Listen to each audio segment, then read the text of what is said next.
Hey everyone, welcome to the Journey Home podcast. And this week we are continuing in our series, Advice to My Younger Self. And today's episode will be part 4 in that series. And the advice that I want to share this week is this: seek to serve, not to be served. Okay, seek to serve, not to be served. And if that language sounds familiar, I didn't come up with it. It comes straight from the teachings of Jesus as recorded in the Gospels. And this particular teaching or truth is recorded in at least 2 Gospels, possibly a third, but at least two.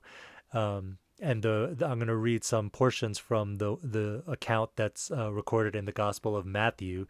So this is chapter 20 of the Gospel of Matthew, verse 20. So chapter 20, verse 20, it tells the story of the mother of James and John approaching Jesus with her sons, and she boldly asks Jesus to give her sons the two most powerful positions in his kingdom, aside from Jesus's own position. So she's not that crazy to ask for them, for Jesus's position, but she's bold enough to ask for the next two most powerful positions, which is to sit on his right hand and on his left hand in his kingdom. And, Jesus, as he often is so gracious. He says, "You don't know what you're asking for." He says, "Are you able to drink the cup that I'm about to drink?" And James and John, they say, "Yes, we are able." And of course, they have no idea what they're saying. But at least they're confident. You got to give them that, right? And Jesus says, "Actually, you will indeed drink my cup. But these positions are not mine to give. It's, for whom it has been prepared by my Father." So then Matthew goes on to tell us that the other 10 disciples, once they find out about this, they're pretty upset, and then so Jesus has to sit them all down. And then he goes on to explain this. He says, "You know that the rulers of the Gentiles lord it over them, and those in high positions act as tyrants over them.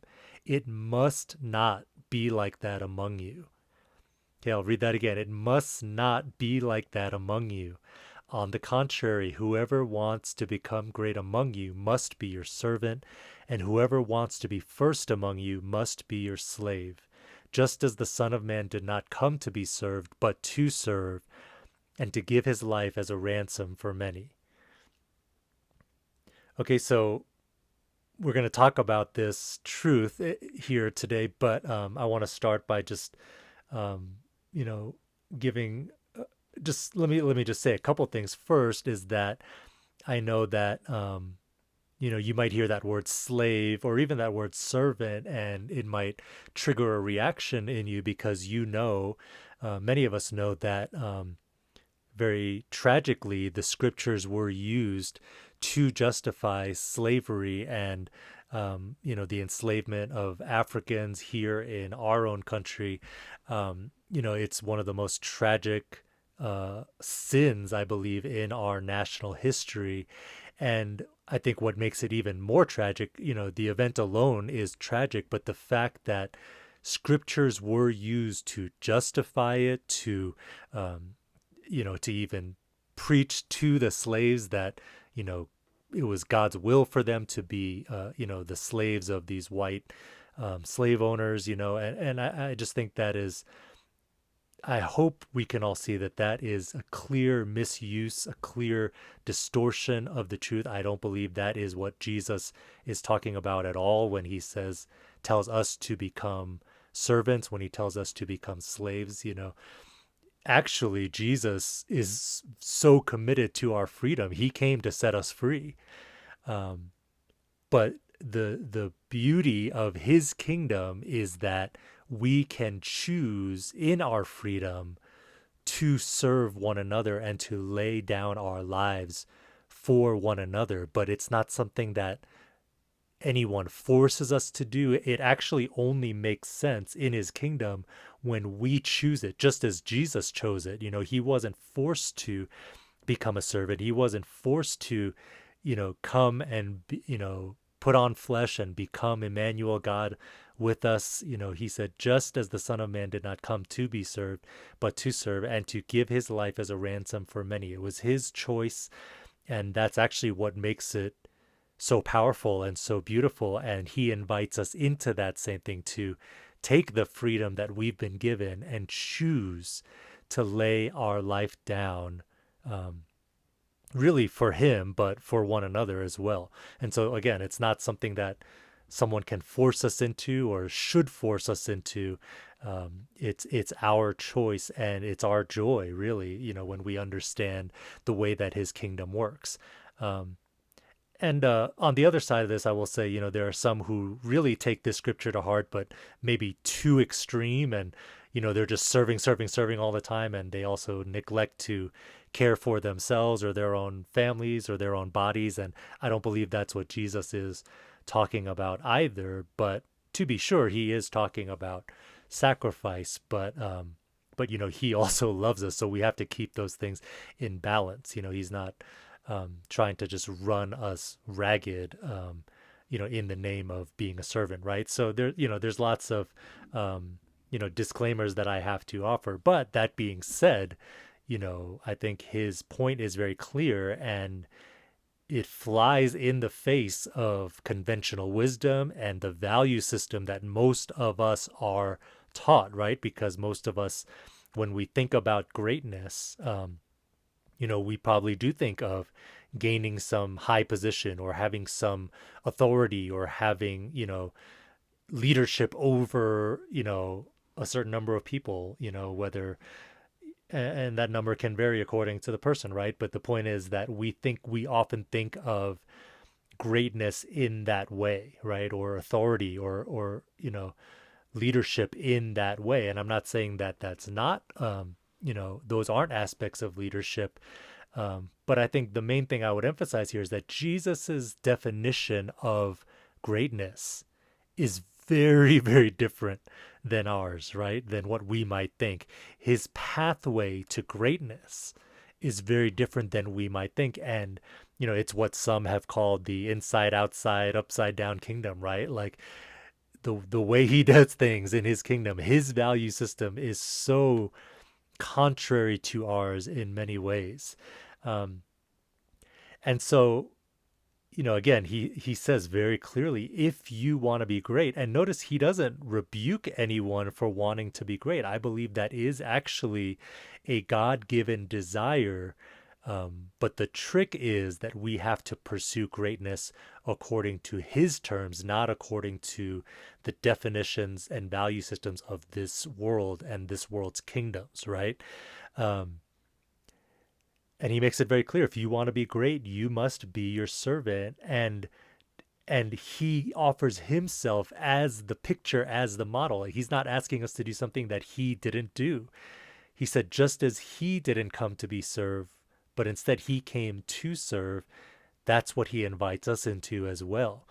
And so for me, I don't remember exactly where I learned this truth. There was this old, Sunday school song that, we used to sing, and, is if you want to be great in God's kingdom, learn to be the servant of all. I'll spare you the melody lest it gets stuck in your head, for those who are familiar with it. But that was a song that I grew up listening to, going to kids' church, and maybe some of you remember that song as well. And clearly that song comes from this scripture. But so maybe it was that kid song, I don't know, but maybe it was just in my own study of the Bible, because, I think a lot of the scriptures stand out, but like this one for sure, I know even as a young person stood out to me because, again, it was so contrary to what I had come to believe was the pathway to greatness or the definition of greatness, right? And I will say this, I am very fortunate to have had leaders in my life also who modeled this. So, perhaps if I hadn't had those models, maybe I wouldn't have believed that this was possible or that anyone actually lived this way. But I do consider myself fortunate to have had leaders who modeled this. And, to be clear, I've also had some, bad leaders, right? Who have, acted more like the way that Jesus describes the rulers of the Gentiles, lording their position over you, lording their power over you, acting like a tyrant, honestly, right? I've definitely seen leaders like that as well. But at the same time, I've been fortunate to have leaders who modeled this story. I remember one time, I went on a summer missions trip with my youth group, and, anyone who leads teenagers, or you're a parent, of teenagers, like you'll know this, or if you've been a teenager and have the self-awareness to recognize this, that, part of leadership is telling people, you know, do this or don't do this, and you can almost guarantee they're not going to do it, right? Like, and I'm, for those of you who have not spent time overseas, in lesser developed countries, this might surprise you, but one of the things that you can't do is flush toilet paper down the toilet. You have to actually throw it into a trash can, which I know probably seems kind of gross for those of us who are used to just, flushing the toilet paper away, with the rest of your waste, but in some countries, just because the plumbing is just not strong enough to handle that, you can't do that, or otherwise you're going to cause major plumbing issues, so of course, our youth group on this mission trip, we arrive at this destination, and one of the first things we are told is, don't put the toilet paper down the toilet. And what do you know? Within the first, few hours, the toilet is backed up, the toilet's clogged because someone, flushed a bunch of toilet paper down there, right? And, so I just remember like a bunch of us standing around and realizing the situation. And, of course, it's kind of gross. So no one is volunteering to unclog this toilet. We probably didn't even really think through how we would do it. And then within just a few minutes, I just remember our pastor just putting on a plastic glove and just, without hesitating, he just goes straight to the toilet and reaches his hand in and he scoops out, what surely was, I'm sure he wasn't the one who did it, cleaning out someone else's poop. I mean, literally, cleaning, digging it out. And, he put on a glove, but like he was getting it onto his arm and, probably onto his clothes. And I just remember, the rest of us just kind of standing around, partly grossed out, but another part of us was in awe of our pastor, who was humble enough and willing to get his hands dirty. I mean, quite literally get his hands dirty in order to serve us, and, I'm not saying that, we should idolize our pastors or but, especially in the Korean community where I grew up, pastors are generally like pretty respected. And that is like the last thing any of us should expect a pastor to do. And really, any one of us that was on that trip should have offered ourselves to do it, before the pastor did, like we just should, it's almost like dishonoring, in that way. But that's the thing. He was humble.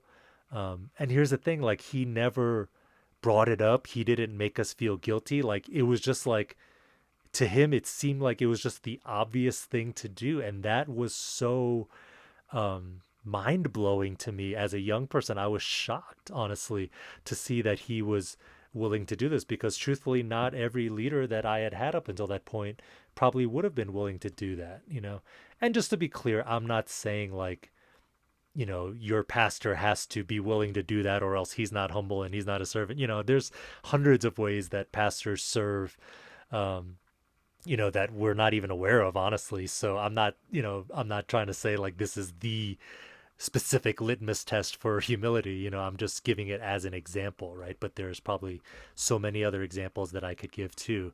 But anyway, again, I was fortunate as a young person to see servanthood modeled in this way.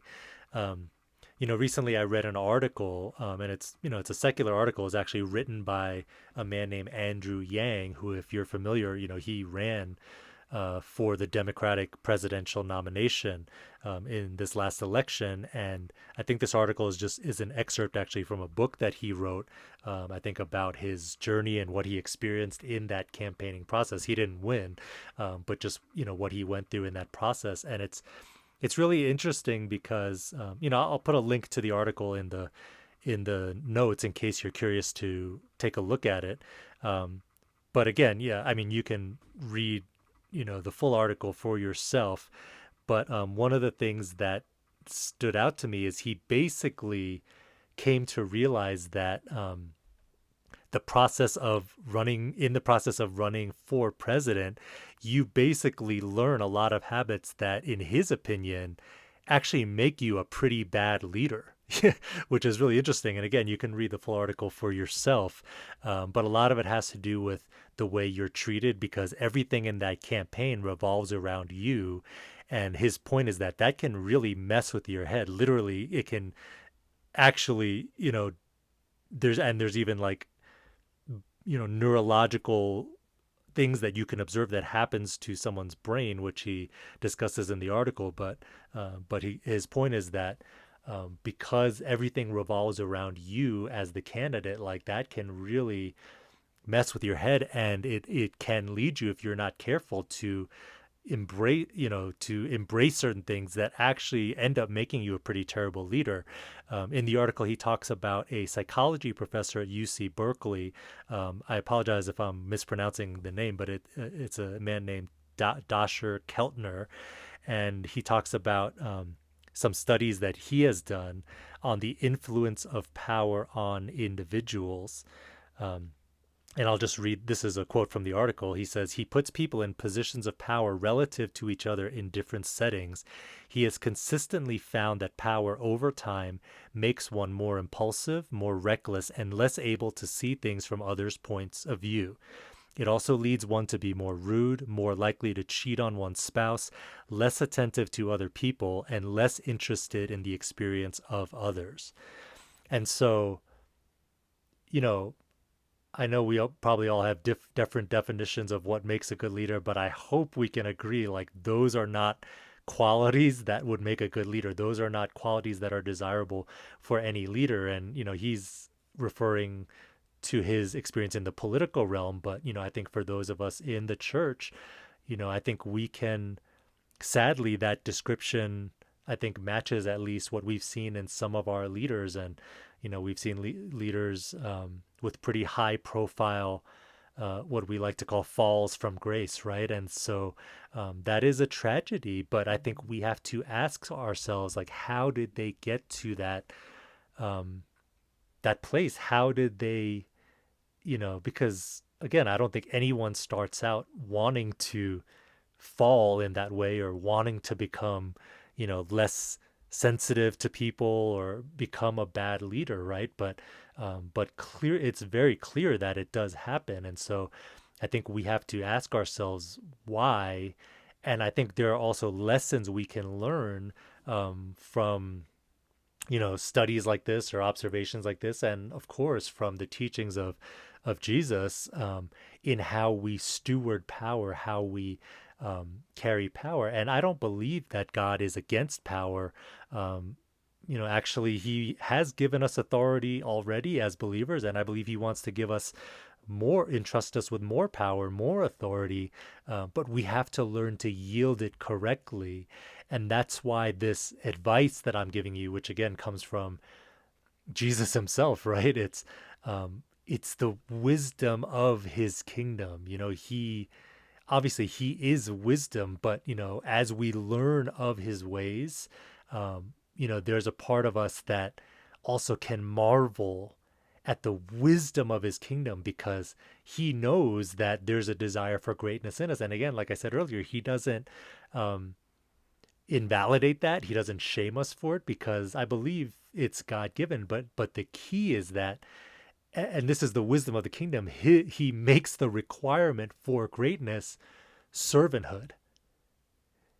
Because I believe that if we will commit ourselves, just as Jesus did, not to be served, but to serve, it will actually keep us from some of the pitfalls that that this article describes, right? Because again, he believes that the reason all these things happen is because I mean, he doesn't use this language, but if I could paraphrase it, I mean, basically, as you start campaigning to become the president, you basically stop serving people.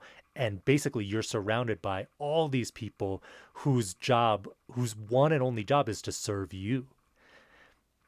And so, it's really the exact opposite of what Jesus describes. It's not serving, it's coming to be served. Whereas, what most I think people who do go into public office, I mean, the term we use is a public servant, right? And I think a lot of people do start out with a genuine desire to serve.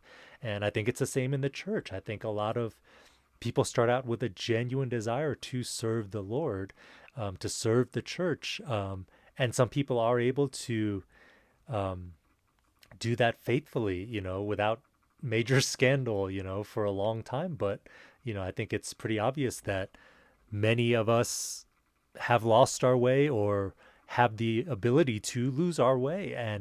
Um, and again, I don't want to shame anyone for that, but if that convicts you and if you recognize that you're losing your way, I just want to invite you, I want to call you back to the path that Jesus set for all of us, which is to become a servant, to serve, to give our lives, not to seek to be served.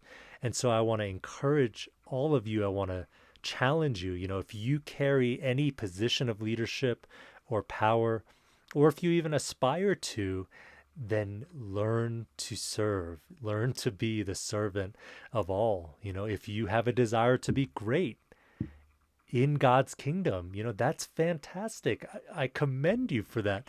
But then if that's a true desire, then learn to serve, learn to serve.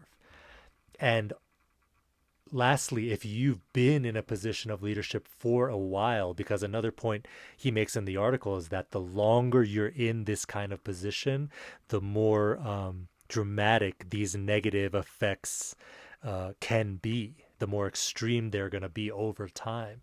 And so if you've been in a leadership position for a while, I think it's really important that we check ourselves. I've shared many times, I've been in full-time ministry um, for almost 20 years now, and I can look back and see times where I think I did lose my way or where I came very close to losing my way. And if not for the grace of God, I'm sure I could have had way more disasters than I have had, but we have to check ourselves. We have to examine ourselves and ask, are we looking more like Jesus, right? Who described himself as one who serves? Or do we look more like the way he described the rulers of the Gentiles, right? Lording our power over people, acting like a tyrant even, do we recognize those tendencies in ourselves? And if you recognize that in yourself, I have good news for you that it's not too late. You can repent. You can turn back to the path. If you've made a wrong turn, if you've gotten lost along your way, you can come back to the light. You can come back to the way of Jesus. And the way of Jesus, at least as he explains in this passage, is to serve, to, again, to not come expecting to be served, but to serve. That phrase has kept me through the years, and it's a phrase I'll often ask myself and check myself with, in a given situation, in a ministry position or whatever. I'll ask myself, am I coming expecting to be served, or am I coming to serve? And that is a great question to check yourself with, to examine yourself with. And so, yeah, my advice to my younger self for this week, seek to serve, not to be served. So I hope that this has helped you and challenged you. God bless you, and we'll see you next time.